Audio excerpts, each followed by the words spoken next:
Welcome to Hit the Bricks. Everything that's interesting about Guthrie, Oklahoma.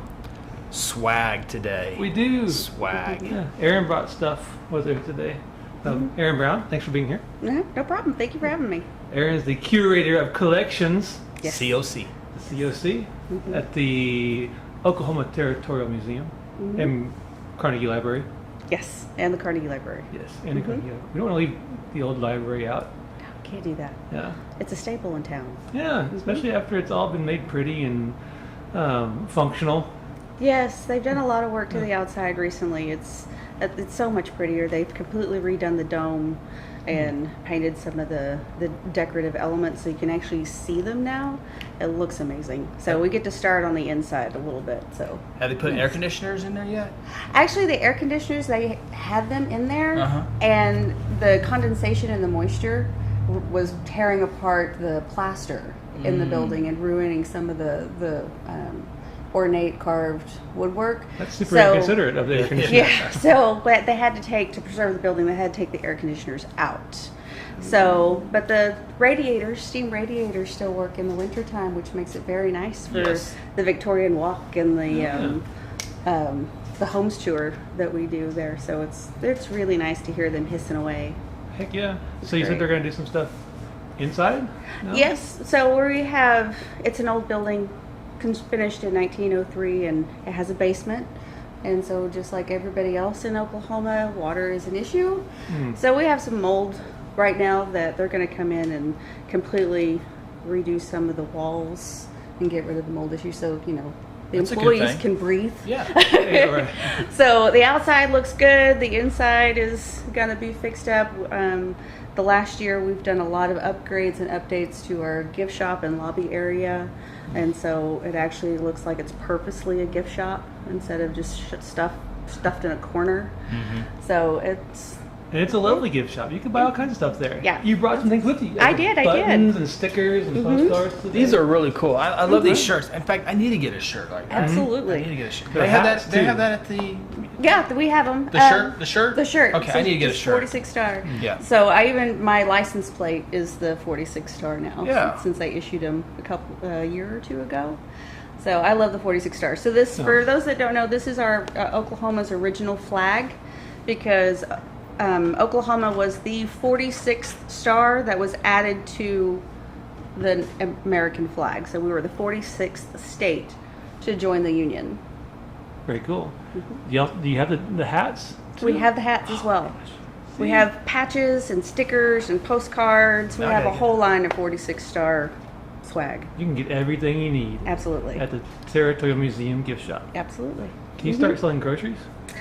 No? A Maybe. few Maybe. refrigerators, freezers. I I don't can know. tell you that. The Modern Museum of Art sells couches in their gift shop. Oh heck yeah! You could sell if you sell booze, you could make so much money. I don't think the state would let me do that. Justin in a downtown booze comes up again. Please, someone put a booze place in downtown Guthrie so Justin can be happy. I think the state of Utah. I think their liquor sales is like super connected. I want to say like the liquor stores there are run by the state. Yes, they are. Yes, they are. We spent 2 weeks in Utah just recently. So, yeah, you have to go to the state liquor store to get wine, beer, anything like that. Now the Prairie Book people, they bought the building next door. Will that kind of help you out a little bit with a downtown building having? Oh, absolutely. I'm excited to see that. That's going to be cool. Sure. That's going to be really cool cool. project. It's a big space because Yeah. I know they were looking for a space and they were looking at maybe something smaller, but this is a big place. So I think there's a lot of things they're going to be able to do in there. It's gonna be Oh, pretty for cool. sure. That'll be great. I'm excited for it.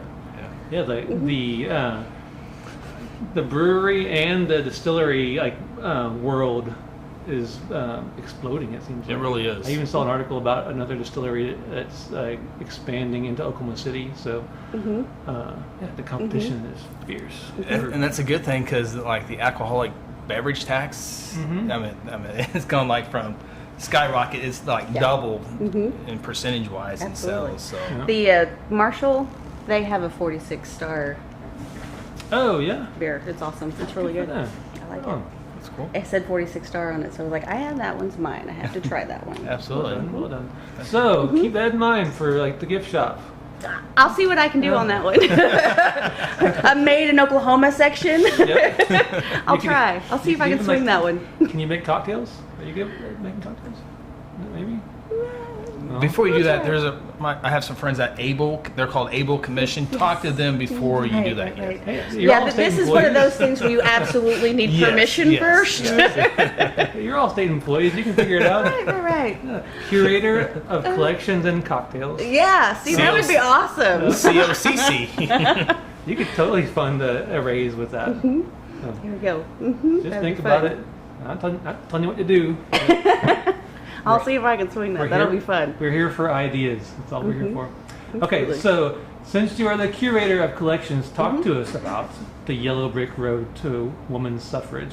And it does say woman's apostrophe S, not women's. Yes, women's suffrage. I'm sure you'll talk about that. Yes, and it's a grammatical thing. So technically, to be grammatically correct, woman's suffrage. So if it was man's suffrage, it would be man's, not men's. So it's Yeah, because it'd be a double plural if it was men's. Exactly. A double plural. right. Just made that up. So- Sounded really good too.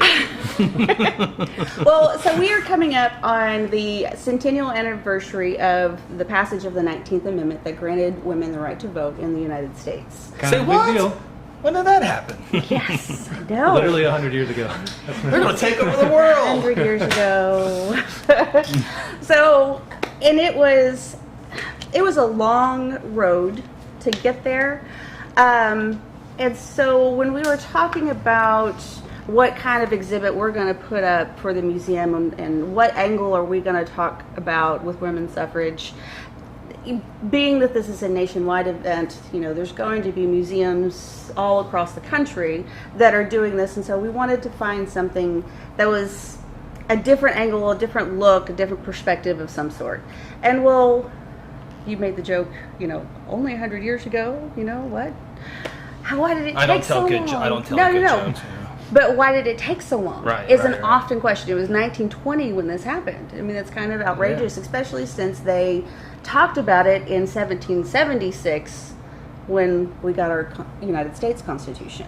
Okay, so it wasn't just like a brilliant idea that they come up with in 1920. Did Right. someone get on a Facebook page and get mad about it and kind of and started we're going to raid an event. Someone raid a place. Someone tweeted Yeah. out history. Okay. Yeah, no, so this was, and it was an international movement as well.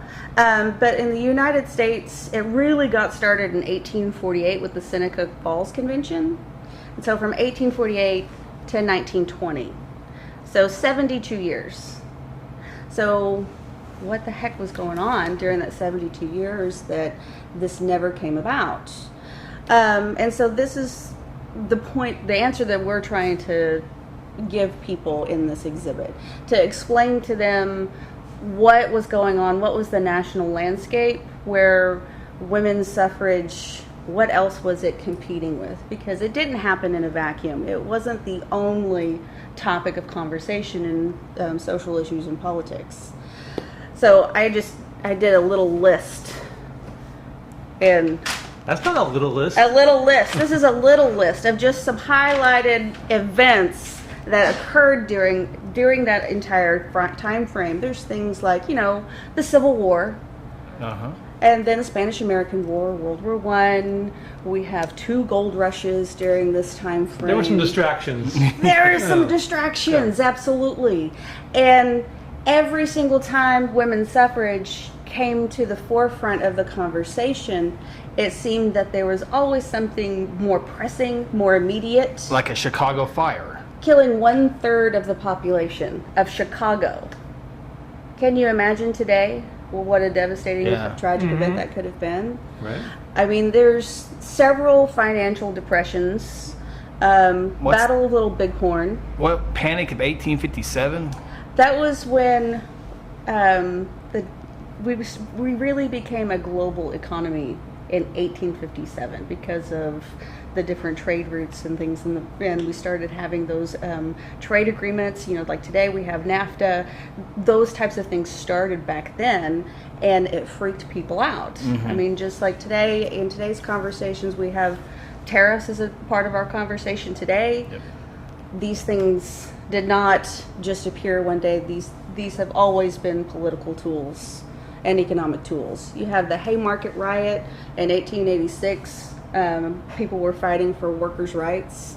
So there's a lot going on here.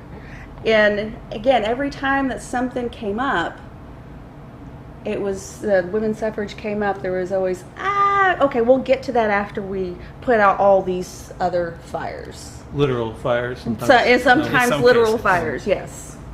So in the notes here, Susan B. Anthony wrote the 19th Amendment. Yes. Which was in 1920, but she'd been working on that literally her whole life. Her- I'm going to use the word literally a few more times. That's today. fine. That's fine. Yes. But her entire life, which is wild when you think about, you want things to change. You think, oh, this could take like a year or two, which is a long time to work on something. But for decades and decades and decades, she was working on women's suffrage. Yes. And then she actually got to write the amendment, which is pretty mind-blowing. That's really cool, right? And almost I think it's something, most of the language that she originally wrote was the amendment that passed. So there's some minor alterations in that, but it's her words. So the jerks in Congress didn't redact the entire thing? Not the entire thing. They No. made some tweaks, but Okay. but whatever. You gotta make some negotiations and some compromise in any time you're, being in a government official. So Cool. So we got women's suffrage 100th anniversary. You're trying to figure out what to do at the museum. So then, how did you come to the Yellow Brick Road exhibit? Well, Wizard of Oz, Lyman Frank Baum's the author, and he published it in 1902. But he wrote it as a political allegory. So think of it like Saturday Night Live is today. So they use current events and they take some of the most outrageous true things and then they take it up the nth degree and they satirize it, they make it comical, they highlight some, in doing so they highlight what a ridiculous statement that was. This doesn't really make any sense, and they use it in that way. Right. Frank Baum did the exact same thing with all the different issues that were going on at this time. So every single one of the characters and some of the plots in The Wizard of Oz, the book, then the movie, it's changed. There's some weird stuff in the book. There's some weird stuff in the different book. characters that just aren't in the movie at all. You're like, what in the world's going on? So Dorothy is based off a woman, Mary Lease. She was from Kansas. She was a teacher for a time and then became disgruntled at the gender pay gap in teachers in Kansas. I'm glad we got rid of that. Yeah, absolutely. I'm glad that's behind We don't have us. to worry about some issues now. But she started getting involved in her local social and civic activities. And she was a very passionate speaker. She was a very charismatic character. And she ended up being one of the most popular speakers on the Chautauqua lecture circuit, which the Chautauqua lecture circuit, they went all over the country all the time. So she and William Jennings Bryan were the top two. And so she was referred to as the Great Agitator. A lot of her critics referred to her as Mary Yellen.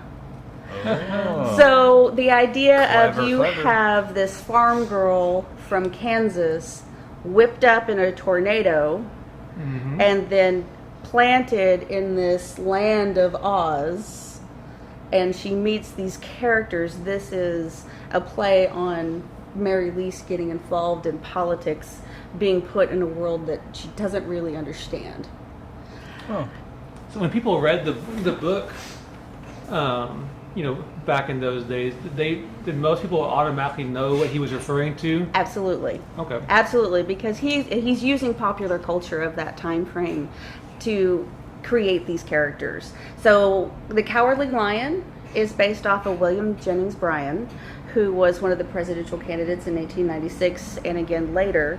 He was a leader. Mary Lease and William Jennings Bryan became the leaders of the Democratic Party in 1896.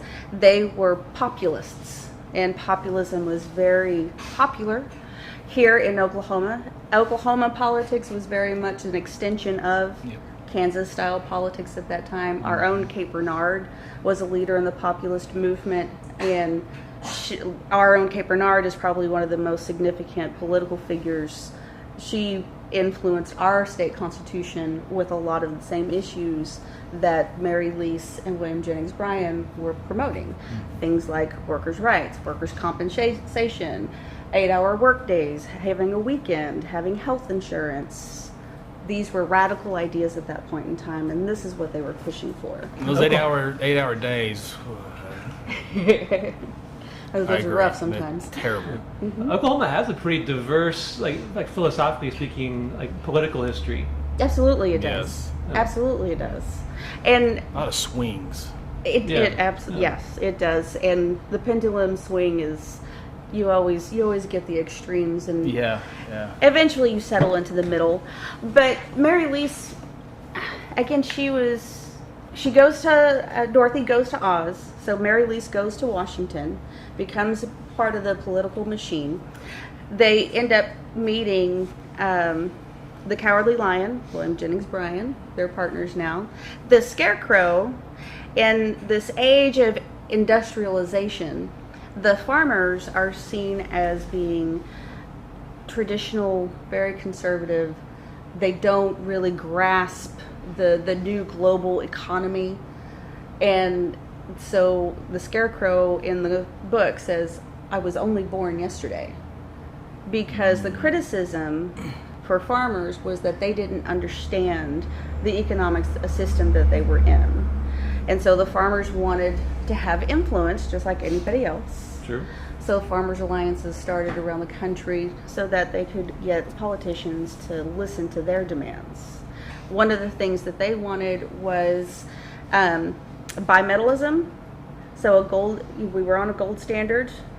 You guys have heard of that, right? Yes. So they were wanting to have a gold and silver standard. So 16 ounces of silver would equal 1 ounce of gold. And this would help put more credit available on the market that would end up helping farmers succeed financially. And so macro and microeconomics here. But when you have... You can learn so much stuff on this podcast. It's crazy. Oh It's like, do you understand that? That's like when you make sure you write the notes, because that's like going to be on the test. Yeah. That was a hint that it was going to be on the test. Well, Dorothy ends up walking on the... Yellow Brick Road. Yellow Brick Oh, Road. Telephone. Telephone, yes. This was ringing. Yeah. Right. The Yellow Brick Road. The Yellow Brick Road is gold. It's gold bricks. Gotcha. And in the book, she's wearing silver shoes. Oh, So- interesting. Okay. Yep. In the movie, We she's talked about that before on this show. so in the book she's silver shoes. In the movie, she's using ruby shoes because Technicolor was the new fancy technology of filmmaking at that time, and they thought the red would be just pop off the screen better. So what else was going to say? Yeah, there you go. Gone it. You know, when they re-released the movie a few years ago in 3D, we went and saw it down in one of the theaters. I can't remember where it was. And it was so weird to watch that in 3D because so much of the stuff you see, it was like high definition 3D. Like if you're just watching it on TV, when I was a kid, you don't notice all these little imperfections in how they shot it. And then on the gigantic screen, you can see the Yellow Brick Road, like leading up to like the set piece where it's painted it on the wall. Don't tell me that. Yeah, Stop. I'm like, you can see it painted on the wall right there. It was so like, it was never meant to be high definition. No, not really. Side like on the Rocky movies, the ring, it's like dark in the background. You can't see nothing. Yeah. It's because there's nothing. There's nobody there. There was like a side story to a side story to a side story. There was a really great interview on NPR. Maybe this was years ago, but they were interviewing this person in Hollywood, and it was his job. And he was like one of only like 2 people in Hollywood that did this. But as they were transitioning all these old movies to high definition, it was his job to kind of go in and kind of touch things up so you couldn't see all the little imperfections. So there were things that, because of the technology at the time, they didn't worry about whether you could see like something over here in the shadow or whatever, because you couldn't see it. Yeah. But now when they transitioned it all to high definition, all of a sudden you're looking at all these different things that you couldn't even notice, 60 years ago. So his job is just sitting in this little studio all day long, like, oh, we gotta hide, this, gotta hide such that. and such a shoe that I can see peeking out of the corner. Exactly. Yeah. Like, all of a sudden these things that were kind of over here in the shadow, you can see them now. Like so Starbucks cups and stuff like that. Yeah. Yes, Yeah. absolutely. Well, so I get she's walking down the yellow brick road on her silver shoes. She has a scarecrow, cowardly lion, and then she meets the Tin Man. And so this is in the middle of the age of industrialization. And so one of the criticisms of industrialization was that the workers were being dehumanized. So in the story, the Tin Man, or the lumberjack, is cursed so that anytime he tries to chop wood, he chops off a limb and it gets replaced with metal. And so he ends up being entirely metal. And what does he go ask for from the wizard? A heart. He asks for a heart because industrialization has no heart. They have no compassion for people. That's heavy. So you see how all I've of never these read the things- book before, so I'm like, Now you're going to have to go to it now. And so we are also in this time frame, for the United States, we have the Spanish-American War. We're starting to get involved in the Philippines. We're having international relations with Japan. So all of these things are going on. So we have the imperialists, the people that, yes, let's go and have influence over the world. And then you have the isolationists of, no, we don't need to do that. So when you see Munchkins and the Winged Monkeys, the Lollipop Guild. the Lollipop Guild, these were all puns or allegories for these different populations. I'm getting really excited. Are you going to talk about the Wicked Witch of the West? I am. Okay, because I'm thinking those are Republicans. Keep going. Well, one of them Well, is. 1890. There were different witches. That's called podcast humor. Okay, go ahead. Yeah, absolutely. Okay, so the witches. Glinda. There you go. I'm gonna get a hate email. I can already see this. Glinda, the Good Witch of the North. I have a quote in here. Make sure I get it right. My pretty? No, she says, "But I am a good witch, and the people love me." So she represents the populist movement. She's supposed to be the person of the people. The Munchkins in the movie, they oh, it's Glinda. They're in awe of her. Oh my gosh, she's here to help us. The Wicked Witch of the West represents the harsh Western environments. This big open grassland that we can't really figure out how to make it all that productive. And the monopolies of Standard Oil and the railroads, transcontinental railroads that are being built at this time. So there's a lot of land monopoly use, in trying to do these big things. You're dealing with the robber barons, if you guys remember that term from your high school. Right. And the monopolies. So the witches all represent some of them. One of the witches has one eye, so she's a representation of the gold standard versus having two eyes, the silver and the gold. She uses a silver whistle to control her minions. And then the Winkies, the flying monkeys, she controls them by a gold hat. So they're all of these things playing together. And the Wicked Witch of the West, how was the Wicked Witch of the West defeated? Water. The Western harsh environments, water is key to being successful out in the West and being a farmer. So all of these things have symbolism. Yes. And I've always been fascinated by it. The Emerald City is what color? Green. Guess what that's a symbolism for? Money. Yes. You go to the Emerald City where it's green, and green is the only thing that matters there. Absolutely. So money talks in Washington, D.C., right? Sure.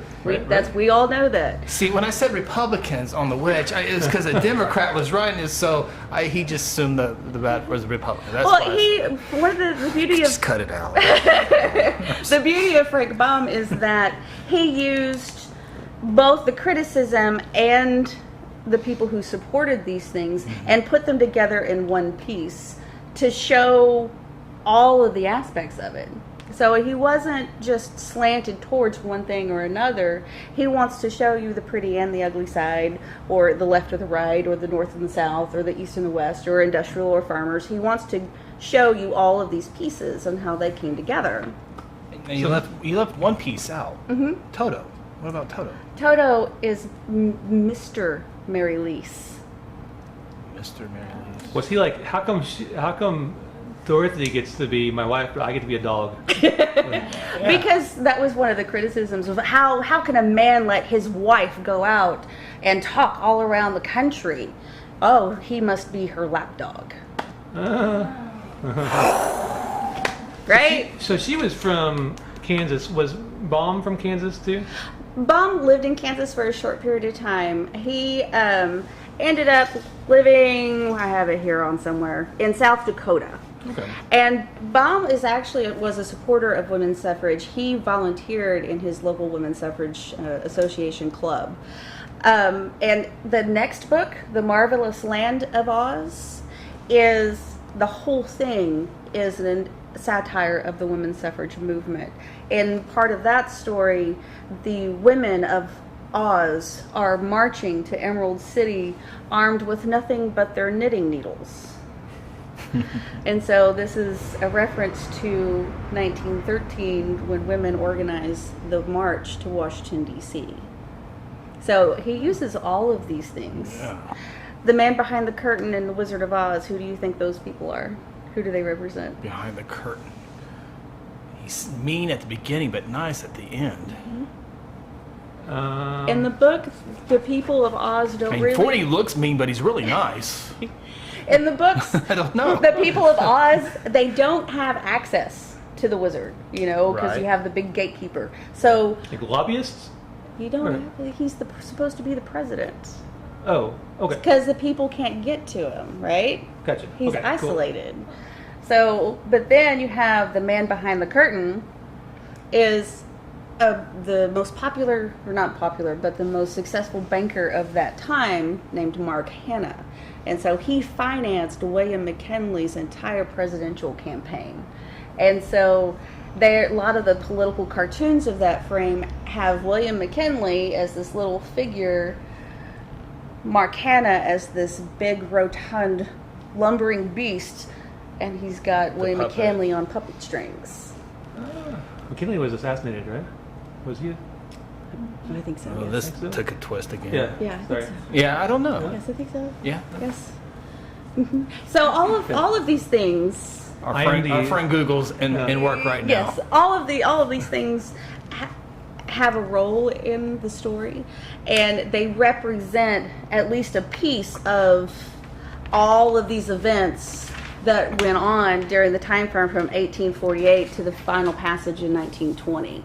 So the choosing this story to kind of like tell the story of suffrage is a way of giving people an idea of what the processes that it had to kind of coincide with. Mm-hmm. Yeah. What else? Right. What else was going on Okay. at that time?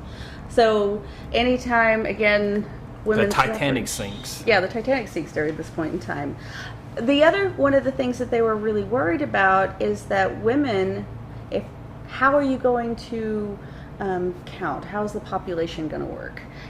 Because by this time, African American men had been granted the right to vote. But if we give women the right to vote, does that just mean white women, or does that mean African American women? Does this mean immigrant women? How are we going to define this? Sure. So that was a debate. But just based off of male-female, this was 48% of the population would now be voting, and there was no guarantee on how they were going to vote. So that was too big of a risk for people like Mark Hanna. We can't Makes control sense. that vote. Yeah. We don't know. We can't predict that. So They're not going to get me what I want. Right. So let's just not even bring this up because we don't want to rock the boat. I don't want to risk losing control over what I have. Yeah. Hmm. That's super interesting. It is super interesting. I've always been fascinated by it, and I'm glad that we finally found a way to tell the story. So what does the exhibit look like when you go to the museum? What are they going to see there? Well, it's in the Carnegie Library, and so you walk in, and we have panels on the wall. Okay. And so we opened it last Halloween when we do our annual Halloween carnival. And so it always has a different theme. Last year was obviously Wizard of Oz theme. So you walk in, we have a couple of artifacts. We have like the ruby and the silver slippers, and it's panels that tell the story. And then we've created a couple of like selfie stations. So we made a scarecrow with a 16:1 gold and silver, and you can sit down, and we have selfie props so you can get your picture with our scarecrow and get a picture with the wizard behind the curtain. And we have the melted witch off in the corner, so it's mostly text panels, but we have a few fun things to make it a little bit more interactive, especially for teenagers and children. What goes into figuring out how, like, when you said to start with, hey, we're going to use this story to tell this story? How do you get from just that idea to actually coming up with the exhibit, making the exhibit? Like, how does that process work for a museum professional such as yourself? Do women have votes in this, or is it just the men? Well, it's my vote. No, No, I'll have an idea, and we throw things out there, and so with using the book, the original book and the original illustrations are outside of copyright, so we were free to be able to use those. Heck yeah. So I'm like, I'm going to use those, and those illustrations. Absolutely. Public domain is awesome. Yes, it absolutely is, and it is a museum's best friend. So I wanted to use a lot of the original images and illustrations from the book itself. But there's still characters that you recognize, even from people who've just seen the movie. They make sense. Yeah. No, this is a perfect, in my mind, because The Wizard of Oz is like one of the golden movies of all time for me. Oh, yeah. And so when you put it this way, it's so easier to learn the history behind that. I mean, it's... Because I was interested in who Toto was, and then you come back with them, like, holy cow. Right. Yeah. And with a lot of the museums, I'm a museum person. I love going to museums, but even sometimes you get fatigued with them lecturing at you all the time. Well, the act of 1907 led to Right. There's so much steps that you're like, I'm so tired. Yeah, exactly. And this was by giving something people could latch on to that they already were familiar with, and just adding explaining to them the deeper meaning behind it. Half the work's already done. I don't have to make them interested. It's like when you go to church and the preacher talks about what happened in the Old Testament, and then he makes it relevant for today. It's like, it makes it so much easier to process. Absolutely. I love that kind of stuff. And so we tried to use The Wizard of Oz as the vehicle to tell the history, but then also bring it back to why it's relevant today. That we're still talking about global economics, we're still talking about tariffs, we're still talking about racism, because some of the statements and the comments and the conversations in the book they're downright wow, holy I didn't realize that he could have published that at that point in time. But they're pretty outrageous. Sure. But he's using those as a tool to get people to realize, this is a little bit ridiculous that we're talking about this. This shouldn't be a part of our conversation. Just the idea that you had really powerful people that were not super excited about women voting just because they didn't think they would vote for them. People were always like, voting's awesome, but if they're going to vote for somebody else, they're like, oh, it's not quite as awesome. Yeah, right. Yeah. When you're actually boots on the ground and you have to actually compete with those interests and those votes, it's a little bit different. But so Susan B. Anthony, she was a part of the 1848 Seneca Falls Convention. She promoted women's suffrage her entire life. Okay, she wrote the amendment, all of this stuff. One of the other things you don't know about Susan B. Anthony is the whole idea of a grassroots campaign. It was her. She's the one that did that. And she did that with the women's suffrage movement. That's how they got women to support them. That's how they recruited people to say, hey, we really need your help with this. We really need you to talk to the men in your family and get them to support this stuff. So a grassroots campaign is based off of Susan B. Anthony's work from women's suffrage. I can't get over the fact that she was at the Seneca Falls Convention in 1848, and then the amendment passes in 1920. She passed away, I have it written down here, she passed away, where is she? She passed away in the early 1900s. Okay, so she wrote the amendment, Mm-hmm. but didn't get to see it passed? She did not live to see it passed. She died like 12 years before. I'm totally bummed out now. 10 years before? Yeah. Mm-hmm. Okay. Yeah, she never got to see it. This went in a dark direction. All of a sudden. Yeah. So the vote, was the vote close? Or? It actually, by the time they got it in 1920, it was overwhelmingly in support for Overwhelmingly, voting. okay. Mm-hmm. It makes sense that she didn't get to see it happen, because that would have made her like really, really old. Really old. Yeah. But she was I was an English major, not a math 80. major. Yeah, same here. History. Yeah, she was 80 something when she passed. 87, Okay. I think. So she lived a very long, a very productive life. 1906. That's where it is. She died in 1906. She almost got there. Mm-hmm. Almost. job, She was Susan. close. She died before Oklahoma became I a was state. about to say, didn't even know about Oklahoma yet. Yeah. Mm-hmm. So how long will this exhibit be up at the museum? We're going to leave it up all the way through 2020. And we'll probably, with the following Halloween, we'll probably unveil a new exhibit. Cool. Now, But- are other museums in the state, are they doing like women's suffrage stuff too? Yes, absolutely. Is it like a tour of women's suffrage exhibits? Yes, Okay. yes. And that, again, that was one of the reasons why we wanted to do this one, to kind of explain to people what the landscape was. So that when they go to the Pioneer Woman Museum in Ponca City and they're learning about Aloysius Larch Miller and her role in women's suffrage, specifically in Oklahoma, there's a little bit of a foundation here that they already know what's going on. So come here first. Come here first. Yeah, the History Center is going to do a women's suffrage exhibit. They're working on one in Altus. So there's a handful scattered around, and I know a lot of the other smaller museums and large institutions are taking their own slant to it as well. Right on. Cool. So How much does it cost to get in the museum? it is $7 for adults. It is $5 for seniors. That's 55 and older, because my mother said if I have to get the AARP stuff at 55, I want that discount. And I said, yes, ma'am. Yes, ma'am. And it is $4 for children. That's all the way up to 18. Cool. But for Halloween, October 19th from 5 to 7, we're going to do our Halloween carnival. And it's going to be open and free to anybody. We have games for kids, free food, free snacks, That's always a good time. candy, costumes. So if anybody wants to come to the museum, that's a good day to do it for free. And we have lots of fun. I love Halloween. It's so much fun. Are you a spooky Halloween person, or The museum is always family friendly because we don't want to have anything too we're scary. talking about you, Erin? I love Guthrie Haunts. Okay. I love Guthrie Haunts. I've gone there every year that they've been open, and it's so much fun.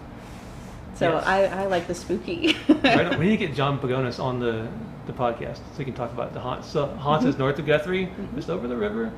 Super scary stuff. Yeah. It's like a haunted, like all kinds of stuff kind of smashed. Like he has like the It's like a haunted house maze. and a maze and yeah, dude's just a twisted individual. Yeah. Uh-huh. Year round. Yeah. He's twisted all the time. Yeah, it's a lot of fun. Me and my son, my oldest son, went in, and we were just. He was like pushing me. No, Mom, you go first. It was a lot of fun. I really enjoyed. So that's a perfect combination. You can go to like the Guthrie Haunts and stop by the museum for like the on the 19th to do the Halloween stuff there. I'm texting John right now. Like, come on our podcast. That's awesome. Yeah, and it's again as a mom of 2 boys, you spend all the money on your kids' Halloween costumes, or all the effort in helping them make something, and they wear it once or twice, then you're done with it. Well, this is just another excuse to get them to dress up and not to see your money and your effort go to waste. Right. They can have some fun with it. Very frugal of you. I try to be. Yeah, well done. I try to be. I work for the state, remember? That's true. You do. That's such a good state employee. All right, so come see the Yellow Brick Road Women's Suffrage at the Oklahoma Territorial Museum. What days and hours are you guys open? We're open Tuesday through Saturday from 9 until 5 o'clock. Delightful. This week in Guthrie, there's a car show. Oh, really? I didn't know that. We have a car show all the time here. Well, there's always one, but I didn't know about one this week. This is one of the bigger ones, I think. The OHRA car show. Oh, the Hot Rod? Hot Rod. Nice. Yeah. Be there. I like those. Is that what they do? It's a commercial. That was awesome. They'll be down at Mineral Wells Yep. on Saturday, like Saturday morning. Is that right? That's correct. Yep, absolutely. Saturday morning, so go down to Mineral Wells and see all the hot rods. I don't know if they do just hot. I bet it's like all kinds of like cool cars. Yeah, it is very cool. Yeah. So, Saturday. yep, this Saturday, and then like Beautiful in the morning. right? Yeah. What's the forecast? Well, not high of 96, but You know, it hasn't been like the last couple of days. Not quite as bad. yeah, it's been Yeah. nice. Yeah, 96, sunshine. But there's, not bad. there's lots of shade down there. Yeah. The park is beautiful. It's only going to get better here Yep. shortly, but also Saturday, I'm going to get one in here real quick, is Meet the Blue Jays Oh heck yeah! at Jelsma Stadium. And John Vance Motors, who does so many things, John Vance Auto Group, who does so many things in Guthrie, is sponsoring a tailgate party. And that starts at 4:30, so free burgers, free chips, free drinks at the tailgate place out here on awesome. Harrison. And then at 6 o'clock, you go inside and you get to meet all the junior high and high school football teams, cheerleading teams, the band, cross country, softball teams. Wow, that's really cool. And the coaches get up there and talk about their upcoming year, and it's a good time, a good community event to Heck yeah. meet your Jays. So what time does the awesome. tailgate start? Tailgate 4:30 on Saturday, and then Meet the Jays follows at 6 So tailgate's out on Harrison. Meet the Jays is inside the stadium. inside the stadium. Right on. The goalpost is up. The baseball fence is down. The goalpost is up. Oh, The yeah. water's on. Grass is It's an green. exciting time of year. There's no lines painted yet, so you can see a big old green blanket out there. That's awesome. So Very cool. Fall is the best it is, time of year. especially when the weather turns a I little need bit. it to be here quicker. Now I don't want it to be like dark at 4:30.